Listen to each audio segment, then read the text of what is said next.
How to connect wireless mouse to laptop. Hello everyone, this is Sabrina here to help you today. So without any further ado, let's get right into the video. So first step is turn on your wireless mouse. After doing that, on your PC or your laptop, go to Start button and then go to Settings. Then go to Bluetooth and Devices. After that, go to Devices and simply tap on Add Device. Now, go to Bluetooth and then simply connect your Bluetooth.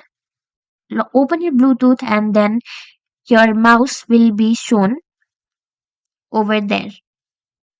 After your mouse name is shown, simply connect your mouse name and it will be connected without any wire. So that's it.